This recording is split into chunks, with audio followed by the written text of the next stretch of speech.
ఉన్న బంగారాన్ని విడిపించి ఆ రోజు ఆన్లైన్ రేటుకే మేము కొంటాం. Sharma gold company. నమస్కారం, సుమన్ టీవీకి స్వాగతం.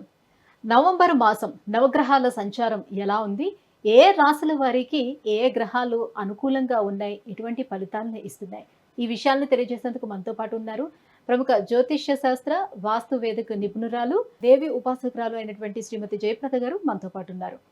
అమ్మ నమస్కారం. నమస్తే అమ్మ, శ్రీమాత్రే నమః. అమ్మ, ద్వాదశ రాశుల గురించి తెలుసుకునే ముందు మొదటగా అసలు ఏ రాశుల్లో ఏ గ్రహాలు ఉన్నాయి, ఎటువంటి ఫలితాన్ని అందిస్తున్నాయో తెలియజేయండి. సో ద్వాదశ రాశి ఫలాల్లో ఈ మాసం కాస్త అందరికీ అనుకూలంగా ఉంది అన్నట్టు అనుకోవాలి తప్ప కాస్త ప్రతికూలంగా కనిపిస్తాయి అన్ని రాశులకి. అయితే గోచారంలో మనం చూసుకున్నట్టయితే వృషభ రాశిలో గురువు.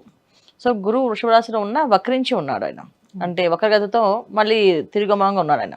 అందువల్ల వృషభ రాశిలో గురువు, కర్కాటక రాశిలో కుజుడు, కన్యా రాశిలో కేతువు, తులారాశిలో రవి. రవి అక్కడ తులారాశిలో ఉండడం ఏంటంటే కొంచెం బలహీనంగా అని చెప్తాను, అంటే నీచ స్థితి అని చెప్తారు. కాకపోతే ఏంటంటే దాన్ని నీచ స్థితి అనకుండా బలహీన అని చెప్పి చెప్తున్నాం. వృశ్చిక రాశిలో బుధుడు, శుక్రుడు, కుంభరాశిలో శని భగవాన్ వక్రగతితో ఉన్నాడు. ఈ విధంగా మన గోచారంలో ఉన్న గ్రహాలు, నవగ్రహాలన్నీ ఈ విధంగా ఉన్నాయి. సో ఈ విధంగా ఉండడం వల్ల ఏంటి అంటే కాస్త కొన్ని రాశులకి కాస్త ప్రతికూలంగా కనిపిస్తుంది, కొన్ని రాశులకి అనుకూలంగా ఉంది. అనుకూలంగా ఉన్న రాశులు హ్యాపీగా ఉన్నాయి అనుకోవడానికి కూడా లేదు. ఇక్కడ మళ్ళీ కుజుడు ఇక్కడ కర్కాటకంలో ఉన్నారు కనుక కాస్త అంత ఇబ్బంది పెట్టే లక్షణాలు కనిపిస్తున్నాయి మనకి. అందువల్ల ఏంటంటే ప్రతి మాసంలో మనకి ఏదైనా గ్రహస్థితి బాగాలేకపోతే కానీ భగవంతుడు ఒక అనుగ్రహం మనకు ఉంటే ఖచ్చితంగా సో మనకి బాగుంటుంది. సో ఈ మాసంలో ఏంటంటే కార్తీక మాసం ప్రారంభం. సో చక్కగా నవంబర్ మాసంలో ఎవరికి ఏది బాగున్నా బాగాలేకపోయినా ఈ కార్తీక మాసంలో చక్కగా వీళ్ళు శివాలయానికి వెళ్ళడం, దీపారాధన చేయడం, ఎంత కొంత కాస్తంత దానం ధర్మం ఏదో ఒకటి చేస్తూ ఉంటే ఖచ్చితంగా మంచి ఫలితాలు, సత్ఫలితాలు వచ్చే అవకాశం ఎక్కువగా ఉంటుంది. కానీ భగవంతుడు నామస్మరణ చేసుకుంటూ మంచి ఫలితాలు అందుకునే అవకాశం ఎక్కువగా ఉంటుంది. సో భగవంతుడు ఎప్పుడు మనకి ఇచ్చిన వరం ఏంటంటే ప్రతి మాసం ఒక్కొక్క, గత మాసంలో అమ్మవారి నవరాత్రులు, ఈ మాసంలో కార్తీక మాసం. చక్కగా ఈ కార్తీక మాసాన్ని వినియోగించుకొని ఎవరికి బాగాలేదో వాళ్ళు చక్కగా దైవారాధన చేసుకుంటూ దైవనామస్మరణ చేసుకుంటూ వెళ్తే అన్ని అనుకూలంగా మారుతాయి. అమ్మ, ఈ నవంబర్ మాసం కన్యా రాశి వారికి ఈ నవగ్రహాల స్థితిగతులు ఎలా ఉన్నాయి, ఏ గ్రహాలు ప్రతికూల ఫలితాలను అందిస్తున్నాయి? తప్పకుండా అన్న, కన్యా రాశి వాళ్ళు ఈ మాసం కాస్తంత జాగ్రత్తగా ఉండడం చాలా ముఖ్యం అన్న. ముఖ్యంగా వ్యాపారాల రంగంలో ఉన్నవాళ్ళు, వ్యాపార లావాదేవీలు చేస్తున్న వాళ్ళు, అంటే మనీతో ట్రాన్సాక్షన్స్ ఎక్కువగా ఉన్నవాళ్ళు, మామూలుగా ఈ గవర్నమెంట్ సంబంధించిన వ్యవహారాలు కానీ దాని నుంచి సంబంధించిన కమిషన్స్ కానీ వీటి కోసం పనులు చేసేవాళ్ళు, రియల్ ఎస్టేట్ రంగాల్లో ఉన్నవాళ్ళు, రియల్ ఎస్టేట్ వ్యాపారాలు చేసేవాళ్ళు, తర్వాత కన్స్ట్రక్షన్స్ చేసిన బిల్డర్స్, వీళ్ళంతా కాస్త జాగ్రత్తగా ఉండాల్సిన అవసరం ఈ మాసం ఎక్కువగా ఉంది. మిగతా వాళ్ళకి సామాన్య ఫలితాలు ఉన్నాయి. ఉద్యోగస్తులకి సామాన్యంగా నార్మల్గా అంత పెద్ద ఇబ్బంది వచ్చే అవకాశం అయితే ఏం కనిపించట్లేదు. ఒక్క వ్యాపారాల్లో మాత్రం కాస్తంత ప్రతికూలత కనిపిస్తుంది. సో అది కూడా వ్యాపారాల్లో కనిపించేవి ఏవైతే ఉన్నాయంటే మామూలుగా నార్మల్ చేసే పాల వ్యాపారాలు, ఈ వ్యాపారాలకి ఏం ప్రాబ్లం లేదు. కన్స్ట్రక్షన్స్లో కానీ, ల్యాండ్ విషయాల్లో కానీ, గవర్నమెంట్ సంబంధించిన విషయాల్లో కానీ, కమిషన్స్ బిజినెస్లు కానీ ఇవన్నీ కాస్త ప్రతికూలంగా ఉన్నాయి. వీళ్ళు కాస్త జాగ్రత్తగా ఉండవలసిన విషయం ఏంటి అంటే మీడియా రంగంలో పనిచేసే వాళ్ళు కూడా, వీళ్ళకి కూడా కాస్త జాగ్రత్తగా ఉండాల్సిన అవసరం ఈ మాసం ఎక్కువగా ఉంది. ఎందుకంటే వీళ్ళకి కుజుడు ప్లస్ రవి ఇద్దరు కంత అనుకూలంగా లేరు, ప్రతికూలంగా పనిచేస్తున్నారు. సో అంటే ఏంటంటే లీడర్షిప్ క్వాలిటీస్ ఏవైతే మనం లీడర్గా 10 మందికి గొప్పగా చెప్పే విధానాలు ఏవైతే ఉన్నాయో వ్యాపారాల్లో వాటిల్లో ముందుకు వెళ్ళి మాట్లాడేది, అవన్నీ కాస్త ఇబ్బంది పడే అవకాశం ఉంది. కుజుడు కొంచెం ప్రతికూలంగా ఉన్నారు కనుక కాస్తంత కంఫర్ట్స్ లైఫ్లో తగ్గుతాయి.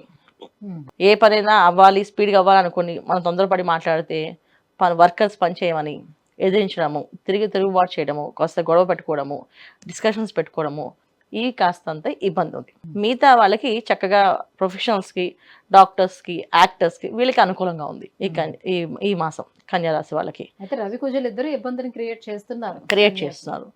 దానివల్ల కాస్తంత ఇబ్బందులు అనేది కనిపిస్తున్నాయి బ్రహ్మాండంగా. అందుకని ఏంటంటే వీళ్ళకి మాత్రం, అంటే అందరికీ కాదు, ఇది ఓన్లీ ఈ ఫీల్డ్లో పనిచేసే వాళ్ళకి మాత్రం ఇబ్బందులు. మిగతా రంగాల్లో పనిచేసే వాళ్ళు మీకు అనుకూలంగానే ఉంది, వాళ్ళకి బాగానే ఉంది. సో వివాహ ప్రయత్నాలు చేసేవాళ్ళు వివాహాలు విషయంలో కూడా బాగానే ఉంది. సో ఈ మాసం వివాహ ప్రయత్నాలు చేస్తే చక్కగా వివాహాలు సంబంధాలు దొరకడము, వివాహాలు అవ్వడము అన్నీ అనుకూలంగా కనిపిస్తున్నాయి. సంతాన యోగం కూడా బాగుంది. ఒక్క చేసే రంగాలు ఏ రంగాల వాళ్ళంటే ఈ రంగాల వాళ్ళు మాత్రమే జాగ్రత్తగా ఉండాలి, మిగతా వాళ్ళందరూ చాలా చక్కగా చేసుకోవచ్చు. అయితే ఈ మాసం ఏంటంటే కార్తీక మాసం కనుక ఈ కార్తీక మాసంలో వీళ్ళు చక్కగా అన్నదానం చేయించడం, చక్కగా అన్నదానం చేయడం, వస్త్రదానం చేయడం చాలా మంచి ఫలితాలు వస్తాయి. ఇంట్లో రుద్రాభిషేకం చేయించుకోవడం, ఈ వ్యాపారం సంబంధించిన నిర్ణయాలు తీసుకోవాలి. బిల్డర్స్ కానీ, రియల్ ఎస్టేట్ రంగాల్లో ఉన్నవాళ్ళు కానీ, మీడియా రంగంలో ఉన్నవాళ్ళు కానీ ఇంట్లో రుద్రాభిషేకం చేయించడం, అన్నదానం చేయించడము, దీపారాధన చేయడం, కార్తీక మాసం మొత్తం దీపాలు వెలిగించడం, ఇంట్లో దీపం ఖచ్చితంగా వెలగడము, పొద్దున్న సాయంకాలం 2 దీపాలు ఖచ్చితంగా వెలగాలి. పొద్దున పూట దీపం పెట్టుకోవడం, సాయంత్రం మళ్ళీ ప్రదోషకాలంలో దీపాలు వెలిగించడం. ఈ విధంగా చేస్తే ఈ బాధ కూడా తగ్గుతుంది. తృతీయ స్థానంలో ఉన్న బుధ శుక్రులు వీళ్ళకి అనుకూలిస్తారా? కన్యా రాశి అధిపతి బుధుడు తృతీయ స్థానంలో ఉండడం, తర్వాత ఆయన వృశ్చిక రాశిలో ఉండడం వల్ల వీళ్ళకి అంత అనుకూలంగా ఏమి ఉండదు.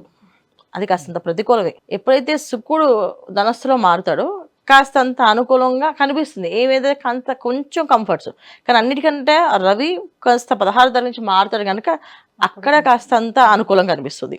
అంతవరకు కాస్త ఇంట్లో కానీ బయట కానీ ఏదో ఒక ఇబ్బంది కనిపిస్తూనే ఉంది. ఏ సమస్య వచ్చినా మనకి దేవుడు ఎప్పుడు కాపాడుతుంటాడు అనేసి కార్తీక మాసం కదా, చక్కగా అన్నదానాలు చేయడము, అయ్యప్ప స్వాములకి అన్నం పెట్టించడం, ఎవరైతే స్వామి మాలలు వేసుకుంటారో వాళ్ళకి శుభ్రంగా అన్నదానం చేయించడం, వాళ్ళకి అందరం పిలిచి భోజనం పెట్టడం ఇంట్లో, లేకపోతే రుద్రాభిషేకం చేయించుకోవడం ఇంట్లో, ఇలాంటి ఇత్యాది కార్యక్రమాలు మంచి మంచి కార్యక్రమాలు చేసుకోవడం వల్ల ఈ కాస్త ప్రతికూలత కూడా అనుకూలంగా మారే అవకాశం ఉంది. ఈ గ్రహస్థితి చక్కగా చేసుకోవడం, ప్రశాంతంగా ఉండడానికి ప్రయత్నం చేయడం, ఈ మాసం అంతా వీళ్ళు అన్ని అనుకూలంగా మారుతాయి. అప్పుడు అమ్మ, ఈ కన్యా రాశి వారికి ఈ నవంబర్ మాసం ఎలా ఉండబోతుంది?